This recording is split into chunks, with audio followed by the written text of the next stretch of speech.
கர்த்தருடைய பிள்ளைகளே, இந்த ஆண்டவர் நமக்கு வாக்கு கொடுக்கிறார். இந்த 100 நாள் ஜெபத்துல ஆண்டவர் ஒரு நிறைவான பதிலை நமக்கு தரப்போகிறார்.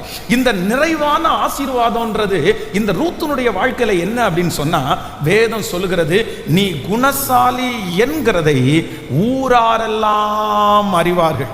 அப்படின்னா நம்பர் 1 நான் என்ன நம்புறேன் அப்படின்னு சொன்னா, தேவன் நம்மை இதுவரையிலையும் ஒரு சில இடங்களிலே ஒருவேளை நீங்கள் ஒரு சாட்சியுள்ள வாழ்க்கை வாழ்ந்திருக்கலாம், சாட்சியாய் கர்த்தர் நிறுத்தி இருக்கலாம். ஆனால் கர்த்தர் இனி அடுத்த படி உங்களை கொண்டு போக போகிறார். எங்க அப்படின்னு சொன்னா, உங்களை சுற்றி இருக்கிற ஊரார் மத்தியிலே கர்த்தர் உங்களை சாட்சியாய் நிறுத்துவேன் என்று கர்த்தர் வாக்கு கொடுக்கிறார். பொதுவாக இந்த ரூத் பாத்தீங்க அப்படின்னு சொன்னா, முதல்ல எந்த இடத்துல சாட்சியை வாங்கிட்டாங்கன்னா, தன்னுடைய மாமியார் இடத்துல சாட்சியை வாங்கினார்கள். தன்னுடைய மாமியார் ஓர்பாளை விட இவங்கள மேல ரொம்ப பிரியமாயிருச்சு. ஏன்னா ஓர்பாள் நீ விட்டுட்டு போறதுன்னா போயிருன்னு சொன்ன உடனே அவங்களுடைய இன்னும் மூத்த மருமகள் விட்டுட்டு போயிட்டாங்க. ஓர்பாள் தன்னுடைய வீட்டுக்கு போயிட்டாங்க. ஆனா இந்த மகள் குணசாலி என்கிறது யாருக்கு தெரியும் அப்படின்னு சொன்னா, ரூத்துக்கு நகோமிக்கு ரொம்ப நல்லா தெரியும். ஐயோ, என்னுடைய அவங்க யாராவது போய் உங்க மருமக எப்படின்னு ஒருவேளை இந்த நகோமியின் இடத்துல கேட்டா, இந்த நகோமி என்ன சொல்லுவா அப்படின்னு தெரியுமா? ஐயோ, இந்த மாதிரி ஒரு மருமகெல்லாம் கிடைக்காதுங்க, ரொம்ப நல்ல மருமக பிள்ளை, அவ எவ்வளோ நல்ல பிள்ளை தெரியுமா. வேதம் சொல்லுது, இந்த ரூத்தினுடைய குணத்தை நீங்க பாத்தீங்கன்னா ரொம்ப நல்லா இருக்கும். தன்னுடைய வாழ்க்கையிலே இருக்கிறது எல்லாவற்றையும் தன்னுடைய மாமியாரை அனுபவிக்கும்படி கொடுத்தவர்கள் தான் இந்த ரூத்து. மாமியார் இடத்துல கொடுக்குறாங்க. தன்னுடைய பிள்ளையை பெற்று மாமியாருடைய கரத்துல கொடுத்தாங்க. சம்பாதிச்சுட்டு வந்ததை தன்னுடைய மாமியாருடைய கரத்துல கொடுத்தாங்க. தன்னுடைய கணவனார் ஆக போகிற சொல்ற விஷயத்தை மாமனார் இடத்துல கொடுக்குறாங்க. அப்போ எல்லாத்தையும் தன்னுடைய மாமியார் இடத்துல கொடுத்து மாமியார் கையில ஒரு நல்ல பேர், நற்சாட்சியை வாங்கிட்டாங்க. ஆனா இப்போ ஆண்டவர் இன்னொரு வார்த்தையை சொல்றாரு, நீ ஒண்ணு நடக்கும். என்ன நடக்கும் அப்படின்னு சொன்னா, நீ குணசாலி என்கிறதை இந்த ஊரார் எல்லாரும் அறிந்து கொள்ளுவார்கள். நான் விசுவாசிக்கிறேன், நான் நம்புறேன். ஆண்டவர் இன்றைக்கு சின்ன சாட்சியிலிருந்து கர்த்தர் அடுத்த படி உங்களை பெரிய சாட்சிக்கு நேராய் கொண்டு போகிறார். இதுவரையிலும் நீங்கள் சொல்லி வந்த சாட்சி, இதுவரையிலும் உங்களை குறித்து சொன்ன சாட்சி உள்ளுக்குள்ளே இருக்கலாம். ஆனால் ஆண்டவர் வாக்கு கொடுக்கிறார், இன்னி பலர் மத்தியிலே, பல கிரவுடு மத்தியிலே, ஆயிரக்கணக்கான ஜனங்கள் மத்தியிலே நீங்க குணசாலி என்கிறதை கர்த்தரே சாட்சி சொல்ல வைக்க போகிறார். நம்புறவங்க முழு வெள்ளத்தோடு கரங்களை தட்டி, எஸ் லார்ட், என்னை நிறுத்துகிற தேவன், என்னை நிறுத்துகிற தேவன், என்னை சாட்சியாய் நிறுத்துகிற தேவன், என்னை சாட்சியாய் நிறுத்துகிற தேவன், என்னை மற்றவர்களுக்கு முன்பாய் சாட்சியாய் நிறுத்துகிற தேவன். ஹல்லேலூயா, ஆமென். எத்தனை பேர் விசுவாசிக்கிறீங்க? ஆமென். கர்த்தர் என்னை சாட்சியாய் நிறுத்த போகிறார். இவ்வேதத்திலே எலிசபெத்தினுடைய வாழ்க்கையை நம்ம வாசிக்கும் போது வேதம் சொல்லுது, அவங்களுக்கு ஒரு குழந்தை பிறந்ததுனால ஊரார் எல்லாரும் சந்தோஷப்பட்டார்களாம். அந்த ஊரார் எல்லாருக்கும் அவங்களுக்கு ஆண்டவர் ஒரு குழந்தை கொடுத்தாருன்னு ஊரார் கேள்விப்பட்டார்கள். அதே போல மரித்த லாசரு உயிரோடு எழும்பும் போது வேதம் சொல்லுது, அந்த ஊர்ல இருக்கிற அத்தனை பேருக்கும் அவன் உயிரோட எழுந்த சாட்சி போய் சேர்ந்தது. ஹல்லேலூயா. எத்தனை பேர் விசுவாசிக்கிறீங்க? நான் நம்புறேன் ஆண்டவர் ஒன்று செய்ய போறாரு. இந்த ரூத்தினுடைய வாழ்க்கையில முதல் செய்தது, நீ குணசாலி என்பதை இந்த ஊரார் எல்லாரும் சீக்கிரமாய் அறிந்து கொள்ளுவார்கள். அது வரைக்கும் அவங்க ஐடென்டிஃபை பண்ணல. யாரோ எந்த ஊருகாரியோ எப்படி இருப்பாளோ, இவருடைய கேரக்டர் எப்படி இருக்குமோ தெரியல. யாராவது மாமியார் நல்லவங்கன்னு சர்டிஃபிகேட் கொடுக்குறாங்க, ஆனால் யாருமே வேறவங்க ஈஸியாக சர்டிஃபிகேட் கொடுக்க மாட்டாங்க. ஆனால் ஆண்டவர் ஒன்று கிருபையாய் செய்கிறார். இல்லை, எல்லாரும் சர்டிஃபிகேட் கொடுக்குற அளவிற்கு ஊரார் கர்த்தர் உங்களுக்கு கொடுக்கிற ஆசீர்வாதத்தை ஊரார் காண போகிறார்கள். கர்த்தர் உங்கள் தலையை நிமிர பண்ணுகிறதை ஊரார் காண போகிறார்கள். கர்த்தர் உங்களை அலங்கரிக்கிறதை ஊரார் காணப்படுகிறார்கள். ஆமென். கர்த்தர் இவனுக்கு பெரிய காரியங்களை செய்தார் என்று உங்களை சுற்றி இருக்கிறவர்கள் அறிந்து கொள்ள போகிறார்கள். ஆமென். ஆண்டவர் உங்களோடு கூட இருக்கிறதை இந்த ஊரிலே இருக்கிற ஜனங்கள் அறிய போகிறார்கள். எந்த ஊரிலே அவமானப்பட்டீர்களோ, எந்த ஊரிலே வெட்கத்தோடு வந்தீர்களோ, எந்த ஊரிலே ஆமென் ஆமென் கணவனார் இறந்து போனார் என்கிற செய்தியோடு வந்தீர்களோ, அதே ஊரார் எல்லாரும் கேள்விப்படுகிற அளவிற்கு ஆண்டவருக்கு சாட்சியாய் நிறுத்தின அந்த கர்த்தர் இன்றைக்கு நம்மத்திலே அசைவாடுகிறார். இந்த சாட்சியை கேட்டுக்கொண்டிருக்கும் போது கர்த்தர் அசைவாடுகிறார். கர்த்தருடைய பிள்ளையே, சீக்கிரமாய் ஒரு நாள் வரும். கர்த்தர் ஹல்லேலூயா யூதேயாவிலே மட்டுமல்ல, சமாரியாவிலே மட்டுமல்ல, இந்த உலகத்தின் முடிவு பரியந்தம் நம்மை சாட்சிகளாய் நிறுத்துகிற கர்த்தருக்கு கரங்களை தட்டி முழு பலத்தோடு Thank you Jesus, thank you Jesus, thank you Jesus, hallelujah. வேதத்தில் நீங்க ஒரு வசனத்தை வாசிக்கும் போது 3ஆம் அதிகாரம் 11வது வசனத்தை வாசிக்கலாமா? அப்படின்னா 3ஆம் அதிகாரம், இப்பொழுது மகளே நீ பயப்படாதே, உனக்கு வேண்டியபடி எல்லாம் செய்வேன், நீ குணசாலி என்பதை என் ஜனமாகிய ஊரார் எல்லாரும் அறிவார்கள். நீங்க 3ஆம் அதிகாரத்தினுடைய 10வது வசனத்தை வாசிக்கலாமா?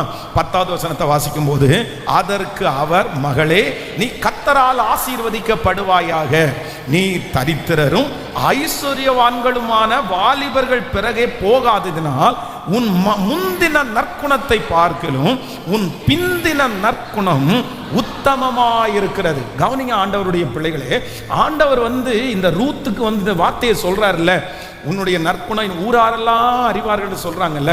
என்ன நடக்குது அப்படின்னு சொன்னா, உன் முந்தின நற்குணத்தை பார்க்கலும் உன் பிந்தின நற்குணம் உத்தமமாயிருக்கிறது.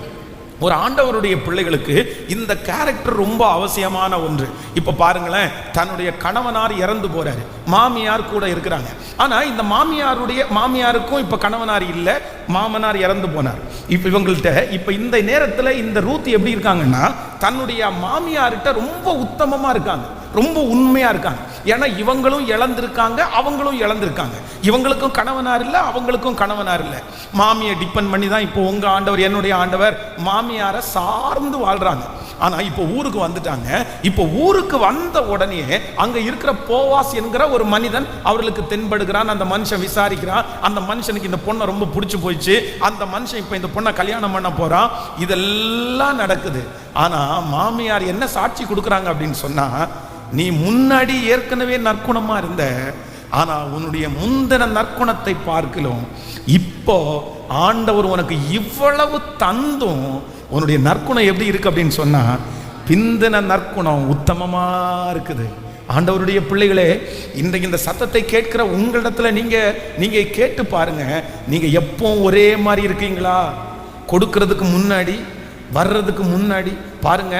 நம்ம இடையில தியானிச்சோம், ஆகார தியானிச்சோம். இந்த ஆகார் தன்னுடைய வீட்டில் தன்னுடைய கணவனாருக்கு மனைவியாக்கி கொடுக்கறதுக்கு முன்னாடி வரைக்கும் ஆகாருடைய ஒரு வார்த்தை கூட வெளியில தெரியல. ஆகார் ரொம்ப அடக்கமா இருந்தாங்க, ஒடுக்கமா இருந்தாங்க. ஆனா எப்பொழுது கல்யாணம் பண்ணி கொடுத்து குழந்தை வயிற்றுல சுமந்தாங்களோ, தன்னுடைய நாச்சியாரை அற்பமா எண்ணினார்கள் என்று வேதம் சொல்லுது. அதனாலதான் ஆண்டவர் சொன்னார், நீ போய் உன் நாச்சியார் அண்டைக்கு போய் அடங்கி இருன்னு சொன்னாரு. அதனால முந்தின நற்கீர்த்தி எப்படி இருந்துச்சோ அதே போல நீங்க கார் வர்றதுக்கு முன்னாடி எப்படி இருந்தீங்களோ அப்படிதான் கார் வந்ததுக்கு அப்புறம் இருக்கணும்.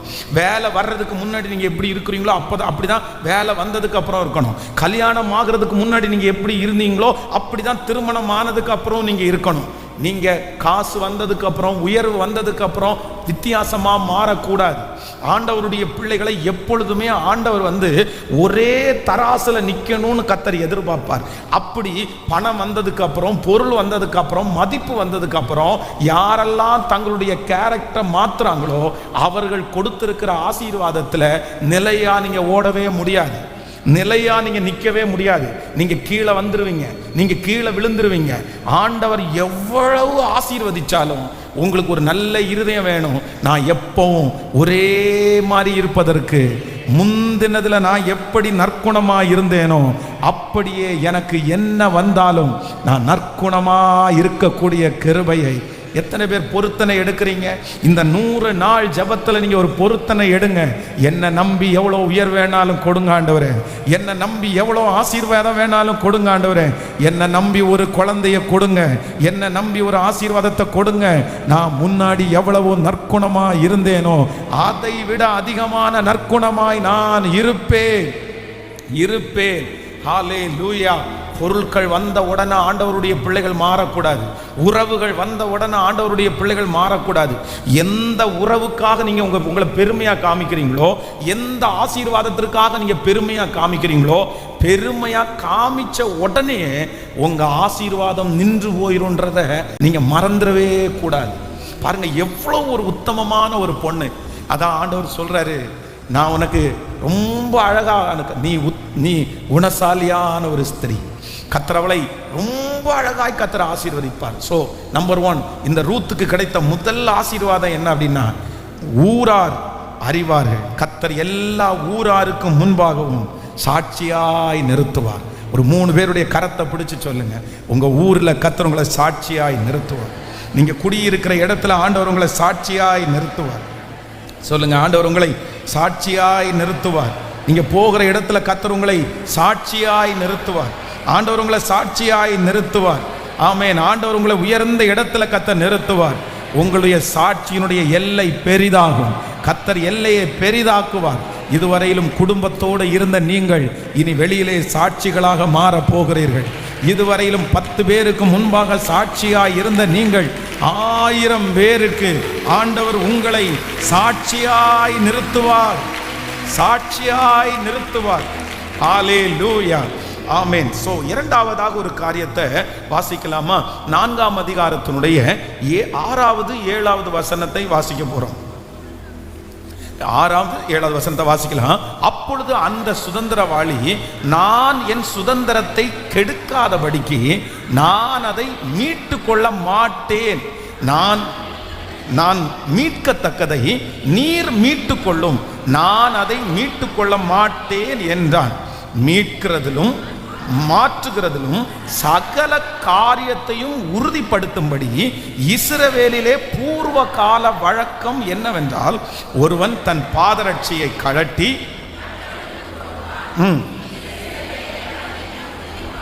ஆமென். இது அப்படியே அந்த சுதந்திரவாளி போவாசை நோக்கி, நீர் அதை வாங்கி கொள்ளும் என்று சொல்லி தன் பாதரட்சியை கழட்டி போட்டான். கர்த்தருடைய பிள்ளைகளே, இந்த இடத்துல நல்லா கவனிச்சுக்குங்க. இப்ப என்ன நடக்குது அப்படின்னு சொன்னா, இந்த ரூத்துனுடைய வாழ்க்கையிலே இப்போ இந்த எலிமெலேக்கினுடைய இந்த சொந்தக்காரன் அப்படின்னு சொன்னா, இந்த நகோமியினுடைய ஒரு சொந்தக்காரர் ஒருத்தர் இருக்கிறார். இந்த சொந்தக்காரர் என்ன பண்ணணும் அப்படின்னு சொன்னா, இறந்தவனுடைய சுதந்திரத்தை அவங்க வாங்கணும். அப்படின்னா இந்த நகோமிக்கு ஒரு சொத்தும் அந்த ஊர்ல இருக்குது. இப்போ அவங்க என்ன சொல்றாங்கன்னா, இந்த சொத்தை நான் விற்க போறேன் அப்படின்னு சொல்றாங்க. ஆனா ஒரு கண்டிஷன், இந்த சொத்தை விற்கும் போது என்ன பண்ணணும் அப்படின்னு சொன்னா, இந்த சொத்துக்கு உடமையான ஒரு பொருள் இருக்கு. ஒருத்தங்க இருக்காங்க, என்னுடைய கணவனாருக்கு தான் இந்த சொத்துக்கு உரிமை.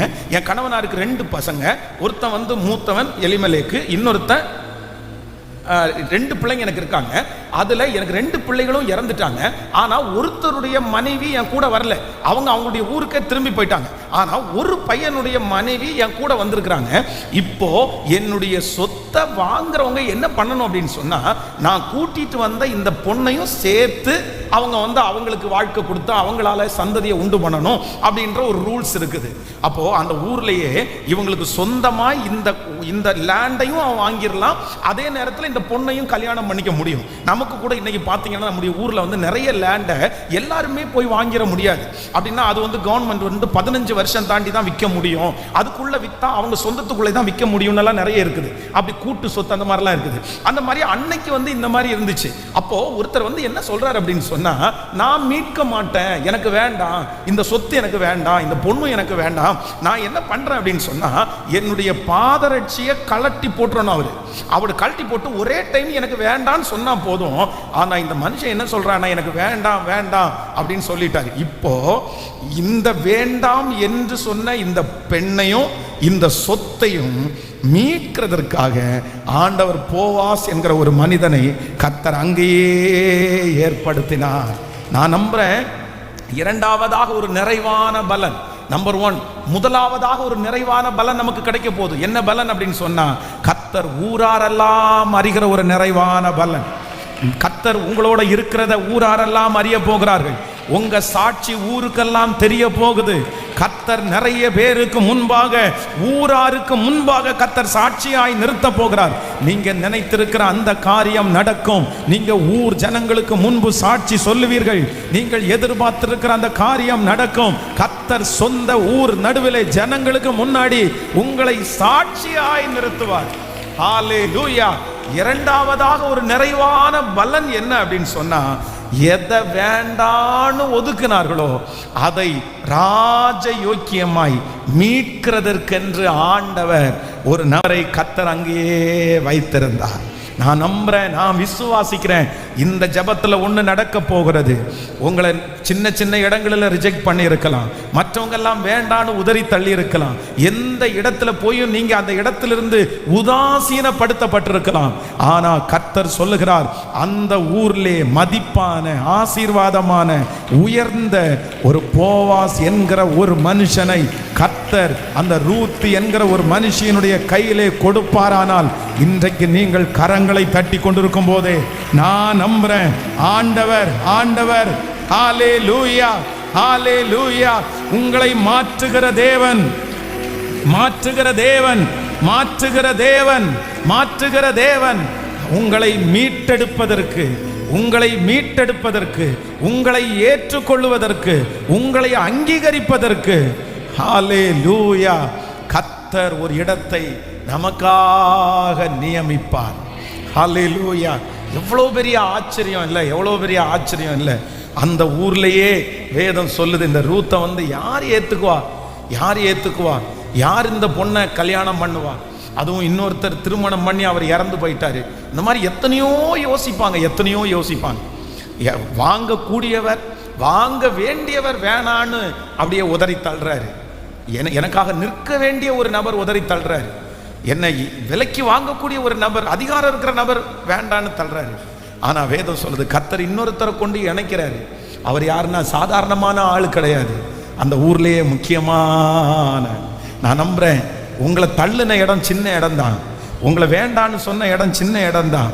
ஆனா கர்த்தர் இனி உங்களை ஜாயின் பண்ண வைக்க போற இடம், கர்த்தர் இனி உங்களை சேர்க்கிற இடம், ஆண்டவர் இனி உங்களுடைய தலையை நிமிர பண்ணுகிற இடம், அது சின்ன இடம் இல்லை. நம்புறவங்க ரெண்டு கைகளை மேல உயர்த்தி முழு பலத்தோடு கூட, ஆண்டவராகிய இயேசு கிறிஸ்து நம்மை மீட்கிற தெய்வம், மீட்கிற தெய்வம், மீட்கிற தெய்வம். ஹல்லேலூயா. அதிகாரமான ஒரு இடத்துல என்னை கொண்டு போய் கர்த்தர் வைக்கிறதற்கு நல்லவரா இருக்கிறார். சொல்லுங்க முழு பலத்தோடு, இந்த வார்த்தை நடக்க போகிறதற்காக நன்றி, இந்த வார்த்தை நடக்க போகிறதற்காக நன்றி. இந்த வார்த்தை சூழ்நிலையை கர்த்தரே மாற்றுவார், அங்க இருக்கிற பிரச்சனைகளை கர்த்தரே மாற்றுவார், ஆண்டவரே அலங்கரிப்பார். சொல்லுங்க முழு பலத்தோடு, இயேசுவே தள்ளப்பட்ட அத்தனை இடத்திலும் என்னை தலைவனாய் மாற்றுகிறவர். ஹல்லேலூயா. வேண்டாம் என்று தள்ளின இடத்திலே என்னை நிறுத்தின கர்த்தர். ஆமென். நமக்கு ஒரு நிறைவான பலனை தருகிறவர், நமக்கு ஒரு நிறைவான பலன் கிடைக்கும். ஹல்லேலூயா. முழுமையாய் நம்மை கர்த்தர் ஆசீர்வதிக்க போறார், முழுமையாய் ஆண்டவர் நம்மை ஆசீர்வதிக்க போகிறார். இனி உன்னுடைய வாசஸ்தலத்தை விசாரிக்கும் போது குறைவை காண மாட்டாய். உன் வாசஸ்தலத்தை விசாரிக்கும் போது குறைவை காண மாட்டாய். எல்லா பக்கத்திலும் சமாதானம், எல்லா பக்கத்திலும் உயர்வு, எல்லா பக்கத்திலும் கர்த்தருடைய ஆசீர்வாதம். ஹல்லேலூயா. சுற்றிலும் ஆசீர்வாதம், சுற்றிலும் ஆசீர்வாதம். ஆமென். நம்பர் 1, முதலாவதாக ஆண்டவருடைய நிறைவான பலன் என்ன அப்படின்னு சொன்னா, இதுவரைக்கும் உன்னுடைய சாட்சி நகோமிக்கு மட்டும்தான் தெரியும், இதுவரைக்கும் உன்னுடைய சாட்சி வீட்டில் இருக்கிறவங்களுக்கு மட்டும்தான் தெரியும். ஆனா இனி கர்த்தர் ஒன்று செய்வேன் என்று வாக்கு கொடுக்கிறார். நீ அந்த மாதிரி ஒரு நல்ல குடும்பத்திலே உள்ள ஒரு நல்ல பிள்ளை என்கிறதை ஊராரெல்லாம் அறிவார்கள். சோ நம்பர் 1, முதலாவதாக ஆண்டவர் நமக்கு கொடுக்கிற ஒரு நிறைவான பலன் என்ன அப்படின்னு சொன்னா, கர்த்தர் சகல ஊருக்கு முன்பாக நம்மை சாட்சியாய் வைக்க போகிறார். உங்க சாட்சியினுடைய எல்லை பெரிதாக போகிறது உண்மை, உண்மை. கர்த்தர் நீங்க போற இடத்துல எல்லாம் கர்த்தர் உங்களை குறிச்ச சாட்சியை எழுப்புவாரு, நீங்க நிக்கிற இடத்துல எல்லாம் ஆண்டவர் உங்களை குறிச்ச சாட்சியை எழுப்புவாரு. இதுவரைக்கும் நீங்க சொன்ன சாட்சி அல்ல, இந்த ஜெபத்திற்கு பிறகு கர்த்தர் உங்களை சொல்ல வைப்பார், சொல்ல வைப்பார், சொல்ல வைப்பார். அந்த ஊர்ல இருக்கிற அத்தனை பேருக்கு முன்னாடியும் கர்த்தர் சாட்சியாய் நிறுத்தினார். விசுவாசிக்கிறீங்களா இல்லையா? இதுவரைக்கும் சாட்சி நிறைய இடத்துல ஒதுங்கி ஒதுங்கி ஒதுங்கி அவங்க முன்னாடி நிற்கவே வேண்டாம்னு நினைச்சு நீங்க வந்திருக்கலாம். இவங்க முன்னாடி இவங்க பேரை கெடுத்துருவாங்கன்னு நினைச்சு வந்திருக்கலாம். ஆனா அந்த இடத்துல எல்லாம் ஆண்டவர் உங்களை சாட்சியாய் நிறுத்த போகிறார். சோ நம்பர் 2, இரண்டாவதாக ஆண்டவர் நமக்கு வாக்கு கொடுக்கிறார். ஆண்டவருடைய கையிலே இருக்கிற நிறைவான பலன் என்ன அப்படின்னு சொன்னா, யார் வேணாலும் என்னை ரிஜெக்ட் பண்ணலாம், ஆனா என்னை வாங்குவதற்கென்று, என்னை ஒரு இடத்துல நிறுத்துறதுக்கென்று ஒரு தேவன் இருக்கிறார். ஹல்லேலூயா. எனக்கு ரிஜெக்ட் பண்ணப்பட்ட இடம் சின்ன இடம் தான். ஆனா கர்த்தர் இனி என்னை கொண்டு போய் வைக்க போகிற இடம் சின்ன இடம் இல்லை. உங்க பிள்ளைகளை ரிஜெக்ட் பண்ண இடம் சின்ன இடம் தான். ஹல்லேலூயா. உங்க மகனை ரிஜெக்ட் பண்ண இடம் சின்ன இடம் தான். உங்களுடைய தொழிலை ரிஜெக்ட் பண்ண இடம் சின்ன இடம் தான். ஆனா கர்த்தர் இதை விசுவாசிங்கன்னு சொல்றாரு. கர்த்தர் தெளிவா வாக்கு கொடுக்கிறாரு. எப்படி அந்த ரூத்தை கர்த்தர் போவாஸ் என்கிற உன்னதமான உயர்ந்த ஹல்லேலூயா ஒரு பணக்காரனான அந்த தேசத்திலே மிகவும் முக்கியமான அந்த நபருடைய கையில கர்த்தர் கொண்டு போய் வைத்தாரோ, அதே போல கர்த்தர் வாக்கு கொடுக்கிறார். இது மாறாது. இது கர்த்தருடைய வார்த்தை. இது கர்த்தருடைய வார்த்தை. கர்த்தர் தள்ளப்பட்ட நம்மை தலைவனாய் மாற்றுகிறார். ஹல்லேலூயா. நம்பர் 3, மூன்றாவதாக ஆண்டவர் இந்த ரூத்தினுடைய வாழ்க்கையிலே கர்த்தர் கொடுத்த ஒரு நிறைவான பலன் என்ன அப்படின்னு சொன்னா, வாசிக்கலாம். நீங்கள் 4ஆம் அதிகாரத்தினுடைய 11வது 12வது வசனத்தை வாசிக்கலாமா? ஆமென். 4ஆம் அதிகாரம் 11வது 12வது வசனத்தை வாசிக்கலாம். அப்பொழுது ஒலிமுக வாசலிலே இருக்கிற சகல ஜனங்களின் மூப்பரானவர்களும் அவனை நோக்கி, நாங்கள் சாட்சிதான், உன் வீட்டிலே வருகிற மனைவியை கர்த்தர் இஸ்ரவேலின் வீட்டை கட்டுவித்த 2 பேராகிய ராகேலை போலவும் லேயாளை போலவும் வாழ்ந்திருக்க செய்வாராக. நீ எப்ராத்தாவிலே பாக்கியவானாயிருந்து பெத்லெகேமிலே புகழ் பெற்றிருக்க கடவாய். இந்த பெண்ணிடத்திலே கர்த்தர் உனக்கு அருளை செய்ய போகிற சந்தானத்திலே உன் வீடு தாமார் யூதாவுக்கு பெற்ற பேரேசின் வீட்டை போல ஆக கடவது என்றார்கள். நல்லா கவனிங்க ஆண்டவருடைய பிள்ளைகளே. இந்த இடத்துல என்ன நடக்குது அப்படின்னு சொன்னா, இந்த ரூத் இப்போ நிக்கிறாங்களா, ஒருத்தர் செருப்பை கலட்டி போட்டு நான் வாங்க மாட்டேன், எனக்கு வேண்டாம், யாராவது ஒருத்தர் இஷ்டப்படுறவங்க இந்த பொண்ணை கல்யாணம் பண்ணிக்கலான்னு சொன்ன உடனே இந்த போவாஸ் இந்த பிள்ளையினுடைய கையை பிடிக்கிறார். இல்ல நான் கல்யாணம் பண்றேன்னு இப்போ திருமணம் நடக்குது. இந்த திருமணம் நடத்தி முடிச்ச உடனே அங்கே இருக்கிற பெரியவர்கள் எல்லாம் ஆசீர்வதிக்கிறார்கள். அவங்க எப்படி ஆசீர்வதிக்கிறாங்க அப்படின்னு சொன்னா, அவங்க எல்லா இடத்துலையும் சொல்லும் போது என்ன சொல்றாங்க அப்படின்னா, 2 ஆசீர்வாதத்தை சொல்றாங்க. நீங்க 11வது வசனத்தை வாசிக்கும் போது, நீ இஸ்ரவேலின் வீட்டை கட்டுவித்த 2 பேராகிய ராகேலை போலவும் லேயாளை போலவும், அடுத்து நீ எப்ராத்தாவிலே பாக்கியவானாய் இருந்து பெத்லெகேமிலே புகழ் பெற்று இருக்க கடவாய். ஹல்லேலூயா. ஆசீர்வாதமே எனக்கு கிடைக்காது, எதிர்காலமே எனக்கு இல்லை, நான் என்ன பண்ண போறேனோன்னு நினைச்சு வந்த அந்த ரூத்துக்கு கர்த்தரிடத்திலிருந்து ஒரு நிறைவான பலன் கிடைக்குது. என்ன நிறைவான பலன் கிடைக்குது அப்படின்னா, கர்த்தர் அந்த மனுஷியை 2 தனையாய் கர்த்தர் ஆசீர்வதிக்கிறார். இது இவங்க பிளஸ் பண்ணது மட்டும் இல்ல. இப்போ இந்த நகோமிக்கு 2 பிள்ளைங்க இருக்கிறாங்கல்ல, இந்த 2 பிள்ளைகள் இப்போ ஒரு சொத்து இருக்கு அப்படின்னு சொன்னா, இந்த சொத்து 2 மகன்கள் இருந்தா 2 பேருக்கும் ஷேர், 2 பேரும் எடுத்துக்கணும். மூத்தவன் பாதி எடுத்துக்கணும், இளையவன் பாதி எடுத்துக்கணும் அப்படின்னு வச்சுக்கங்களேன். ஆனா இப்போ மூத்தவனுடைய சொத்தை வாங்குறதுக்கு யாருமே வரல, அவனுடைய மனைவியும் வரல, அவரும் இறந்து போயிட்டாரு. இப்போ இந்த போவாஸ் கையில, இந்த ரூத்தினுடைய கையில ஒன்று அல்ல, ஆண்டவர் 2 தனையான ஆசீர்வாதத்தை கர்த்தர் கிருபையாய் கொடுக்கிறார். அனாதையாய் வந்த மகளை, எதுவுமே இல்லாமல் வந்த மகளை, வெறுங்கையாய் வந்த மகளை கர்த்தர் 2 மடங்கு 2 மடங்கு கர்த்தர் ஆசீர்வதித்து ஒரு நிறைவான பலனை கர்த்தர் தருகிறார். இன்று தேவன் வாக்கு கொடுக்கிறார், உங்களுக்கு 2 தனையான பலன் வரும். நீ வெட்கப்பட்ட இடத்திலே கர்த்தர் உங்களுக்கு 2 மடங்கு பலன் தருவார். நீங்கள் இழந்ததை கர்த்தர் உங்களுக்கு 2 தனையாய் திரும்பி தருவார். இஸ்ரவேலின் ஜெயபலமானவர் வாக்குரைக்கிறார், இன்றைக்கு நீர் வெறுங்கையாய் இருக்கிறாய் மகளே, இன்றைக்கு நீ வெறுங்கையாய் இருக்கிறாய். ஆனா இஸ்ரவேலின் ஜெயபலமானவர் உனக்கு வாக்கு கொடுக்கிறார். உனக்கு கொடுக்க போகிறது ஒரு சொத்து அல்ல, ஒரு இடம் அல்ல, ஒரு ஆசீர்வாதம் அல்ல. கர்த்தர் 2 தனையாய் கரங்களை தட்டும் போதே அந்த மகிமை வெளிப்படுவதாக. உரிமை கொண்டாடுங்கள். ஸ்தோத்திரம், ஸ்தோத்திரம், ஸ்தோத்திரம், ஸ்தோத்திரம், ஸ்தோத்திரம். இயேசுவே எடுத்து தருகிறவர். குழந்தை பாக்கியம் இல்லாத அந்த பிள்ளைக்கு 2 பிள்ளைகள் உண்டாகட்டும். ஆமென். இழந்த அந்த பிள்ளைகளுக்கு 2 மடங்கு இப்பொழுது தரட்டும் ஐயா. யோபுனுடைய முன்னிலைமையை காட்டிலும் பின்னிலைமையை 2 மடங்கு ஆசீர்வதித்த தெய்வம் இப்போ உம்முடைய பிள்ளைகளுக்கு 2 மடங்கு. ஸ்தோத்திரம், ஸ்தோத்திரம், ஸ்தோத்திரம்.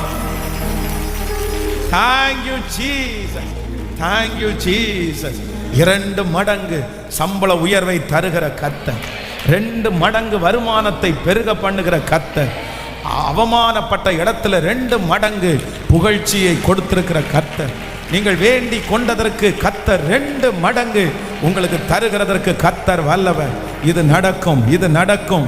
தேவன் உங்களை 2 மடங்கு ஆசீர்வதிக்க போறார். போன வருஷத்தை காட்டிலும் இந்த வருஷம் முடியும் போது நீங்கள் 2 மடங்கு, உங்களுக்கு 2 மடங்கு அபிஷேகம், 2 மடங்கு ஜெப ஆவி, 2 மடங்கு கர்த்தருடைய பலன், 2 மடங்கு, 2 மடங்கு 2 தனையாய் கர்த்தரிடத்திலே வந்த உனக்கு நிறைவான பலன் கிடைப்பதாக. ஹல்லேலூயா. உங்களுடைய ஆசீர்வாதத்தை ஆண்டவர் என்ன நினைக்கிறாருன்னா, அப்படி ஒரு கம்ப்ளீஷனா, அப்படி ஒரு முழுமையான ஒரு பிளஸ்ஸிங்க ஆண்டவர் தரப்போறாரு. சொல்லுங்க பார்க்கலாம். நம்பர் 1, முதலாவதாக எனக்கு ஒன்று கிடைக்க போகிறது. உன்னை ஊரார் எல்லாரும் அறிய போகிறார்கள். ஹல்லேலூயா. ஊரார் எல்லாரும் அறிவார்கள். இதுவரைக்கும் உங்களுடைய உத்தமம் தேவனுக்கு மட்டும் தெரியும், தேவனுக்கு மட்டும் தெரியும், வேற யாருக்கும் தெரியாது. நான் நம்புறேன் சிலர் இந்த சத்தத்தை கேட்கிற நிறைய பேருடைய உத்தமம் கர்த்தருக்கு தெரியும். உங்க உத்தமம் முதல்ல யாருக்கு தெரியணும் அப்படின்னு சொன்னா, முதல்ல கர்த்தருக்கு தெரியணும். கர்த்தருக்கு தெரியும். ஆண்டவருக்கு முன்னாடி நீங்க உத்தமமா வாழ ஆரம்பிச்சிட்டீங்கன்னா, நீங்க நம்புங்க, அடுத்தது உங்களை கர்த்தர் உலக ஜனத்துக்கு முன்னாடி கர்த்தர் உத்தமமா கொண்டு வந்து நிறுத்துவார். அல்லேலூயா. இவங்க இந்த ரூத் சொல்றாங்கல்ல, வைராக்கியமா, மரணமே அல்லாமல் வேறு ஒன்றும் உம்மை விட்டு என்ன பிரிக்காது, நீ இருக்கிற இடத்துல நான் இருப்பேன், உம்முடைய தேவன் என்னுடைய தெய்வம் அப்படின்ற ஒரு பெரிய உத்தமம். பாருங்க எவ்வளவு பெரிய உத்தமம், எவ்வளவு பெரிய நல்ல பொண்ணு. ஆனா கர்த்தர் அதை பார்த்தார். ஆண்டவருக்காக பக்தி வைராக்கியம் காமிக்கிறவங்களை ஆண்டவர் ஒரு நாளும் கர்த்தர் விட மாட்டார். யோபுவை குறித்து ஆண்டவர் சாட்சி சொல்லும்போது என்ன சொல்றாருன்னா, உத்தமனும் சன்மார்க்கனும் தேவனுக்கு பயந்து பொல்லாப்புக்கு விலகிறவன். அதனால இன்னைக்கு இந்த ஜபத்தில் இருக்கிறவங்க உங்க உத்தமத்தை கர்த்தருக்கு தெரியப்படுத்துங்க. கர்த்தருக்கு முன்னாடி உத்தமமா வாழுங்க, ஆண்டவருக்கு முன்னாடி உண்மையா வாழுங்க. மனுஷனுக்கு முன்னாடி உத்தமமா வாழ்ந்து பிரயோஜனம் இல்லை, மனுஷனுக்கு முன்னாடி உத்தமமா வாழ்ந்தா உயர்வில்லை. ஆனா கர்த்தர் சொல்கிறார், நீங்க அந்தரங்கத்தில் செய்யறத கர்த்தர் உங்களுக்கு வெளியரங்கமாய் கொடுப்பதற்கு கர்த்தர் வல்லவராய் இருக்கிறார். ஹல்லேலூயா. ஸோ நம்பர் 1, முதலாவதாக ஊரார் எல்லாரும் அறிவார்கள். 2வது நம்முடைய தேவன், ஆமென், நம்மை விசாரிக்கிற தேவனாய் இருக்கிறார். நம்பர் 3, 3வது நம்மை கர்த்தர் மீட்கிற தேவனாய் இருக்கிறார். ஸோ 4வது ஒரு காரியத்தை கர்த்தர் நமக்கு 2 தனையாய் டபுள் ப்ரமோஷன், 2 மடங்கு நமக்கு கொடுக்கிற ஒரு நல்ல தேவனாய் இருக்கிறார். இந்த காரியங்கள் நடப்பதற்கு கைகளை மேலே உயர்த்தி thank you Jesus, thank you Jesus, thank you Jesus சொல்லுங்க. இந்த வார்த்தை என்னுடைய தலையின் மேல அப்படியே ஆம் என்றும் ஆமேன் என்றும் ஆம் என்றும் ஆமேன் என்றும் அப்படியே அப்படியே அப்படியே ஸ்தோத்திரம் நடப்பதாக ராஜா, நடப்பதாக ராஜா, நடப்பதாக ராஜா. சொல்லுங்க ஆண்டவரே, முழு பலத்தோடு தகப்பனே, இந்த 4 ஆசீர்வாதம் என்னுடைய தலையின் மேல இருக்கட்டும், தலையின் மேல இருக்கட்டும், தலையின் மேல இருக்கட்டும். சொல்லுங்க ஹல்லேலூயா, ஹல்லேலூயா, ஹல்லேலூயா. வேண்டாம் என்று சொல்லுகிற இடத்துல என் தலையை நிமிர பண்ணுகிறதுக்கு ஒரு தேவன் இருக்கிறார், தேவன் இருக்கிறார், தேவன் இருக்கிறார். எனக்கு ஒரு நிறைவான பலனை எனக்கு தருகிற ஒரு தேவன். எனக்கு ஒரு நிறைவான பலன் உண்டு. எனக்கு ஒரு நிறைவான பலன் உண்டு. என்னுடைய வாழ்க்கையில் ஒரு முழுமையை நான் பார்க்க போகிறேன். என்னுடைய ஊழியத்தில் ஒரு முழுமையை நான் பார்க்க போகிறேன்.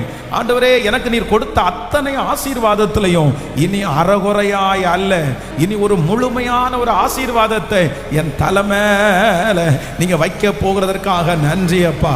என் பிள்ளையினுடைய வாழ்க்கையில் ஒரு முழுமையை நான் பார்க்க போறேன். ஆண்டவரே, ஒரு நாள் கண்ணீர், ஒரு நாள் சஞ்சலம், ஒரு நாள் சிரிப்பு அப்படின்னு இல்லாம வாழ்நாள் முழுவதும் களி கூர்ந்து மகிழும்படி, வாழ்நாள் முழுவதும் களி கூர்ந்து மகிழும்படி காலையிலே எங்களை திருப்தி ஆக்குகிற நல்ல கர்த்தர், திருப்தி ஆக்குகிற நல்ல கர்த்தர். ஹல்லேலூயா. இஸ்ரவேலின் தேவனாகிய கர்த்தரிடத்தில் அடைக்கலமாய் வந்த உனக்கு அவராலே, சொல்லுங்க பார்க்கலாம் இந்த வசனத்தை ஒரு 4-5 டைம், உன் செய்கைகளுக்கு தக்க பலனை கர்த்தர் உனக்கு கட்டளையிடுவாராக. இஸ்ரவேலின் தேவனாகிய கர்த்தருடைய செட்டைகளின் கீழ் அடைக்கலமாய் வந்த உனக்கு அவராலே நிறைவான பலன் கிடைப்பதாக. கர்த்தருடைய செட்டைகளின் கீழே அடைக்கலமாய் வந்த உங்களுக்கு, ஆண்டவருடைய வார்த்தையை கேட்டுக்கொண்டிருக்கிற உங்களுக்கு, இந்த 10வது நாள் ஜபத்திலே கலந்து கொண்டிருக்கிற உங்களுக்கு கர்த்தர் வாக்கு கொடுக்கிறார். அவராலே, ஆண்டவராலே, தேவனாலே நிறைவான பலன். யாரும் நிறைவான பலனை கொடுக்க முடியாது, முடியாதுன்னு சொல்லிட்டாங்க. அவங்க அப்பா சொல்லிட்டாரு, அவங்க மாமியார் சொன்னாங்க, உனக்கு நிறைவான பலனை தர முடியாது. ஆனா கர்த்தர் இன்னைக்கு நமக்கு ரூத்தினுடைய வார்த்தையை குடிச்சு வாச்சாரு. கர்த்தர் எப்படி அவங்கள பிளஸ் பண்ணார் அப்படின்னா, அப்படி நிறைவா ஆண்டவர் ஆசீர்வதித்தார். வெறுங்கையாய் வந்த அந்த மகள், வேதனையோட வந்த அந்த மகள், எதிர்காலத்தை குறிச்ச கேள்விக்குறியோட வந்த அந்த மகளை ஆண்டவர் அந்நிய தேசத்துல கொண்டு வந்து கர்த்தர் பிளஸ் பண்ணி ஆசீர்வதித்து கர்த்தர் அந்த நாட்டில் தலைவியாய் மாற்றினார். ஆமென், ஹல்லேலூயா. வந்து எந்த, அதுவும் அந்த காலத்துல எல்லாம் பார்த்தீங்கன்னா இந்த கோதுமையை வந்து சிந்துறதெல்லாம் ரொம்ப குறைவு, அவ்வளோ சீக்கிரமா எல்லாம் சிந்த மாட்டாங்க. ஆனா அந்த சிந்தனை கொஞ்சம் கோதுமையை அப்படியே பொறுக்கிட்டு இருக்கும்போது வேதம் சொல்லுகிறது, எதேர்ச்சியாய் அவர்கள் பொறுக்கி கொண்டிருந்த அந்த நிலம் போவாசுடையதா இருந்தது. கரெக்டா சாப்பிட்ற நேரத்தில் பார்த்தீங்கன்னா அவர் விசாரிக்கிறார், யாருப்பா இந்த மகா, எங்கேருந்து வந்திருக்கா? அப்போதான் சொல்றாங்க, இந்த மாதிரி மோவாப் தேசத்திலிருந்து நகோமி கூட வந்திருக்காங்கன்னு. உடனே அவர் விசாரிச்சு அந்த மகள் வந்து கொஞ்சம் பொறுக்கிறதுக்கு தான் போனாங்க. சாப்பாடு கிடைக்குது, சாப்பாடு மட்டும் கிடையாது, வாழ்க்கை கிடைக்குது. வாழ்க்கை மட்டும் கிடையாது, அந்த தோட்டமே அவளுக்கு சொந்தமா மாறுது. ஹல்லேலூயா. கர்த்தருடைய பிள்ளையே, யாருக்கு தெரியும், யாருக்கு தெரியும் அவங்க அப்பா யாரை குறித்து ரொம்ப கவலைப்பட்டிருக்கான்னா, ஓர்பாளை குறித்து கவலைப்பட்டிருக்க மாட்டாரு. ஓர்பா என்ன அப்படின்னா, தன்னுடைய மாமியாரை முத்தம் செய்துட்டு அப்பா வீட்டுக்கு போயிட்டாங்க. அவங்க அப்பா கொஞ்சம் பெரிய ஆள், அவர் என்ன பண்ணிட்டாருன்னா ஒரு நல்ல மாப்பிள்ளையை பார்த்து 2வது கல்யாணம் பண்ணி வச்சிட்டாரு. அவருடைய நினைவெல்லாம் யார் அப்படின்னா, இந்த ரூத் என்ன ஆனாலோ என்ன ஆனாலோ அந்த மாமியாருக்கு பின்னாடி போயிட்டாளே, அவளுக்கும் புருஷனும் இல்லை, எதுக்கு இந்த மாதிரி ஒரு முடிவெடுத்தா, எதுக்கு இப்படி போனோம்? ஆனா வேதம் சொல்லுது, அந்த ஓர்பாளை விட, அவங்க தகப்பனார் நினைச்சதை விட, ஹல்லேலூயா, ரூத்தை ஆண்டவர் ஆசீர்வதித்து, ஹல்லேலூயா, ஆமென், நிறைவான பலன ஆண்டவர் தந்தார். உங்களை குறித்து நிறைய பேர் கேள்வி எழுப்பலாம், உங்களை குறித்து நிறைய பேருக்கு கேள்வி உண்டாகலாம். இங்கே இருக்கிற சிலருக்கு இந்த பிள்ளையை குறித்த கவலை அதிகமா இருக்கலாம். ஆனா ஆண்டவர் இன்றைக்கு ஆணித்தரமாய் வாக்கு கொடுக்கிறார், நீங்கள் நம்பின அந்த ஓர்பாளை விட நீங்க நம்பிக்கை இல்லாமல் இருக்கிற அந்த ரூத்தை கர்த்தருடைய கண்கள் பார்க்கிறது, கர்த்தருடைய கண்கள் பார்க்கிறது. அந்த பிள்ளையை விட இந்த பிள்ளை மேல கர்த்தருடைய கண்கள் இருக்கிறது. கர்த்தர் இந்த பிள்ளையை பல மடங்கு ஆசீர்வதித்து நிறைவான ஒரு பலனை கிருபையாய் தருகிறவன். ஆனா இந்த நிறைவான பலனை பெற்றுக்கொள்றதற்கு இந்த ரூத்தினிடத்துல 3 கேரக்டர் நான் உங்களுக்கு சொல்லியிருக்கிறேன். நம்பர் 1, முன்பாக முந்தின நற்குணத்தை பார்க்கலும் அவளுடைய பிந்தின நற்குணம் எப்படி இருந்துச்சாமா? உத்தமமா இருந்துச்சு. அப்போ ஒன்று நீங்க ரொம்ப மறக்க கூடாது, எப்போ நீங்க ஒரே மாதிரி தான் இருக்கணும். இருக்கும்போது நீங்க இருக்கிறத விட இல்லாத போதும் நல்லா இருக்கணும். இல்லாத போது நீங்க எப்படி இருந்தீங்களோ அப்படியே உங்களுக்கு இருக்கும் போதும் இருக்கணும். சில நேரத்தில் ஆண்டவர் எடுத்தும் உங்களை சோதிப்பாரு, சில நேரத்தில் ஆண்டவர் உங்களுக்கு கொடுத்தும் சோதிப்பாரு. எடுக்கும் போதும் சந்தோஷமா இருக்கணும், கொடுக்கும் போதும் ஒரே மாதிரி இருக்கணும். எடுக்கும் போதும் நிறைகுடம் தழும்பக்கூடாது, கர்த்தர் கொடுக்கும் போதும் நிறைகுடம் தழும்பக்கூடாது. எப்பவும் ஒரே மாதிரி இருக்கணும். யார மாதிரின்னா ரூத்தை போல. உன்னுடைய முந்தின நற்குணமும் பெஸ்ட், இப்ப இருக்கிற நற்குணமும் பெஸ்ட். நம்பர் 2, இரண்டாவதாக இந்த ரூத்தினிடத்துல இருந்த இரண்டாவது பெரிய குவாலிட்டி என்னன்னா, இந்த அம்மா கூட வர்றதுல இருந்த மன உறுதி. உங்க கர்த்தரை நான் நேசிப்பேன், நீ ஆராதிக்கிற ஆண்டவரை நேசிப்பேன், ஒரு மன உறுதி எடுத்தாங்க பாருங்க. அந்த ஸ்ட்ராங், அந்த தைரியமா ஒண்ணு. இந்த ரெண்டு பேரையும் வச்சு தான் சொல்றாங்க, எனக்கு குழந்தை எல்லாம் கிடைக்காது, நான் இனி கல்யாணம் பண்ணி எப்போ நீங்க திரும்பி போறதுன்னா போலான்னு சொன்ன உடனே இந்த இந்த ஓர்வாள் போயிட்டாங்க. காரணம் என்ன அப்படின்னா, என்ன இப்படி பேசுறீங்க, என்ன இப்படி நடக்குது, எதுக்காக இப்படி, அப்படியா நாங்க கிளம்புறோம் அப்படின்னு சொல்லிட்டு அவங்க போயிட்டாங்க. ஆனா இந்த ரூத் என்னவா இருந்தாங்கன்னா, உம்மை பின்பற்றுகிறதை தவிர எனக்கு வேற எந்த டிசைடும் கிடையாது. அதற்கு நான் உம்மை பின்பற்றாமல் உம்மை விட்டு திரும்பி போகிறதை குறித்து என்னோடு பேச வேண்டாம். நீர் போகும் இடத்தில் நானும் வருவேன், நீ தங்கும் இடத்தில் நானும் தங்குவேன். உம்முடைய ஜனம் என் ஜனம், உம்முடைய தேவன் என்னுடைய தேவன். ஹல்லேலூயா. நம்பர் 1, உங்களுக்கு இருக்க வேண்டிய ஃபர்ஸ்ட் குவாலிட்டி என்ன அப்படின்னா, நீங்க முந்தினது மாதிரி இப்ப மாறணும். யாரெல்லாம் பணம் வந்ததுக்கு அப்புறம் மாறினீங்களோ, யாரெல்லாம் மதிப்பு வந்ததுக்கு அப்புறம் மாறினீங்களோ, யாரெல்லாம் அழகு வந்ததுக்கு அப்புறம் மாறினீங்களோ, இன்னைக்கு இந்த 10வது நாள் ஒப்பு கொடுத்து, கர்த்தாவே எனக்கு எவ்வளவு வேணாலும் கொடுங்க, என்னை எவ்வளவு வேணாலும் பிளஸ் பண்ணுங்க, நான் மாற மாட்டேன்னு ஒரு தீர்மானம் எடுங்க. கர்த்தர் உங்களை பல மடங்கு கர்த்தர் ஆசீர்வதிப்பார். நம்பர் 2, இரண்டாவது ஒரு உறுதியை எடுங்க. கர்த்தரை பிடிச்சிட்டீங்களா, ஆண்டவரோட வாழ்றதுக்கு தீர்மானம் எடுத்துட்டீங்களா, சில முடிவை எடுத்துட்டீங்களா, அதுல எக்காரணம் கொண்டு மாற மாட்டேன்னு, எது நடந்தாலும் பரவாயில்லன்னு ஒரு தீர்மானம் எடுங்க. அந்த தீர்மானம் உங்களை கர்த்தர் பல இடத்துலையும் கொண்டு போய். ஹல்லேலூயா. நம்பர் 3, மூன்றாவதாக இந்த ரூத்தினிடத்துல இருந்த மூன்றாவது ஒரு பெரிய குணம் என்ன அப்படின்னு சொன்னா, தன்னுடைய எல்லாவற்றையும் விட்டு அவள் நகோமியோடே வந்தாள். விட்டுட்டு வர்றது அப்படின்றது சாதாரணம் இல்லை. தன்னுடைய தகப்பனை, தன்னுடைய குடும்பத்தை, தன்னுடைய சகோதரிய, தன்னுடைய ஊரை, தன்னுடைய மதிப்பை, தன்னுடைய இனத்தை, தன்னுடைய தெய்வத்தை எல்லாத்தையும் விட்டுட்டு ஒன்னே ஒன்று இந்த நகோமி ஒருத்தரை கற்றுக் கொடுத்திருந்தாங்க. யாருன்னா, நான் ஆராதிக்கிற தேவன் வித்தியாசமானவர். இந்த ஒரு தேவனுக்காக சகலவற்றையும் விட்டுட்டு வந்தாங்க பாருங்க. கர்த்தருக்காக விட்ட யாரையுமே கர்த்தர் தரித்திரர் ஆனது இல்லை. ஆண்டவருக்காக இழந்தவர் ஒருவரும் தரித்திரர் ஆனது இல்லை. உன் சகோதரனையாவது சகோதரியாவது இழந்தவர்கள் கண்டிப்பாக பெரிதாய் பெற்றுக்கொள்வார்கள் என்று சொன்னது போல, கர்த்தருக்காக பெற்றுக்கொள்வது மட்டுமல்ல, இழப்பதும் நமக்கு ஒரு பெரிய ஆசீர்வாதமே.